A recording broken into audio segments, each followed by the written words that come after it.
حضور اکرم صلی اللہ علیہ وآلہ وسلم نے فرمایا کہ وحی نازل ہوتے وقت کبھی مجھ کو گھنٹی کی سی آواز محسوس ہوتی ہے، اور وحی کی یہ کیفیت مجھ پر بہت شاق گزرتی ہے۔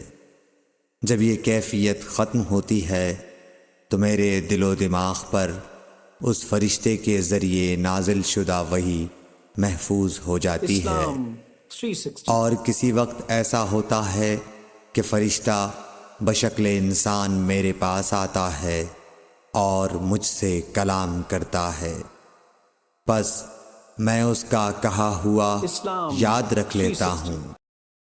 صحیح بخاری حدیث نمبر 2۔